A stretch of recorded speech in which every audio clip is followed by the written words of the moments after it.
Comment faire face aux obstacles à l'étranger? Et surtout en ce moment où on a l'impression qu'être étranger est synonyme de marcher sur les mines. Le monde est en perpétuelle mutation et parfois on a l'impression que l'immigration est une devise diplomatique. Surtout en ce moment et depuis 3 ans environ, où on ne fait qu'entendre parler des lois autour de l'immigration, des menaces de déportation, d'abord en Europe, le Canada et maintenant l'Amérique. Qu'à cela ne tienne, dans cette vidéo, je vais partager avec vous des astuces que j'ai moi-même utilisées et beaucoup d'autres personnes pour garder un équilibre mental et émotionnel, vaquer à ses occupations et poursuivre sa vie selon sa vision personnelle. Et ces astuces sont liées à notre façon de conduire notre vie qui va créer des sortes de balises de sécurité et de stabilité pour nous prémunir aussi de tout ce qui pourrait arriver. La première chose que je conseille, c'est l'éducation culturelle.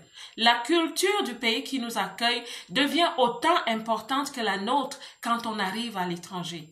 C'est vrai que c'est bien de vivre en communauté et de rester près de ceux qui nous ressemblent, qu'à cela ne tienne. C'est aussi très important de comprendre l'autre. Parce que dans toute relation, il est très important de comprendre l'autre. Quels sont ses besoins? Qu'est-ce que je suis ici pour apporter? Qu'est-ce que je peux apporter à ce pays? C'est très important de comprendre la culture des autres. Ça va faciliter vos relations et votre intégration intrinsèque. La deuxième chose, c'est de rester curieux. Restez curieux au niveau de la vie en société, la vie économique, les décrets politiques. C'est bien quand on est à l'étranger d'avoir un câble de télévision qui nous permet d'avoir des informations du monde entier et surtout de notre pays d'origine.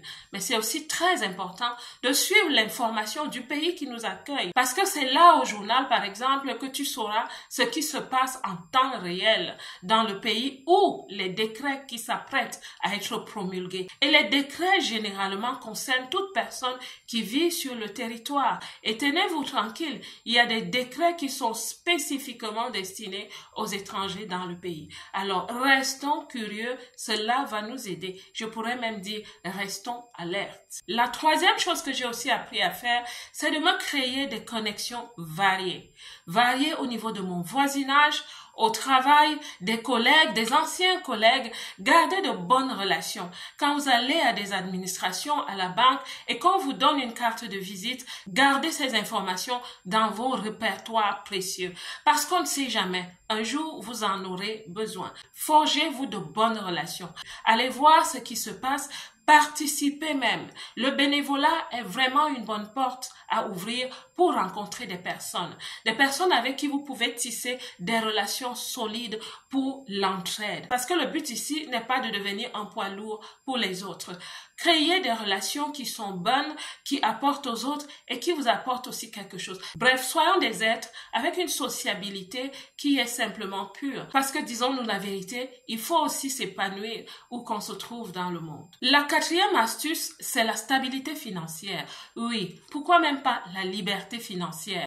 Si aujourd'hui on vous dit, par exemple, de vous lever et rentrer dans votre pays, donc sécurisez-vous au niveau financier. L'argent est le nerf de la guerre, mais il peut aussi être un talon d'Achille quand on n'en a pas assez. Quand vous pouvez, offrez-vous de belles choses parce que c'est votre vie. Il y a des personnes qui passent 20 à 30 ans à l'étranger. Vous ne mettrez pas votre vie en stand-by.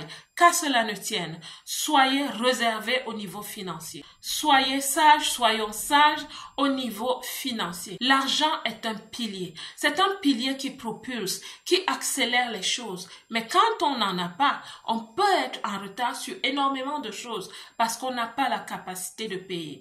Mais surtout, je vous dis, l'argent nous prépare aussi à toute éventualité. Ne l'oubliez jamais. Au niveau du savoir-être, je vous conseillerais d'être toujours du côté de la loi.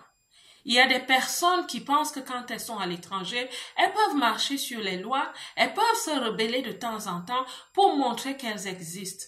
En tant que coach de vie en développement personnel, je conseille toujours aux gens qu'on ne s'affirme pas avec la brutalité. On s'affirme à la base de son identité. Plus tu travailles sur toi, plus tu deviens quelqu'un qui compte et plus tu as la parole. Voilà une astuce de développement personnel et surtout d'accomplissement dans la société, où que tu te trouves sur la terre. Je terminerai avec une chose.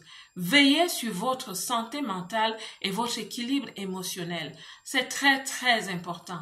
Quand on est à l'étranger, je ne peux rien vous dire, mes belles. On sait comment ça se passe. Restez positive, restez optimiste, parce que la vie est là. Il faut la vivre. Elle est faite d'obstacles, c'est vrai. C'est pour ça qu'il faut se prémunir. Et c'est pour ça que cette chaîne existe. Je suis coach Marcel Ange, certifié en développement personnel. Et sur cette chaîne, j'accompagne, je booste les femmes dans la diaspora pour que nous soyons positives et surtout qu'on réussisse où qu'on se trouve loin de chez nous dans le monde. La belle diaspora, que Dieu vous bénisse comme d'habitude. Moi, je vous aime.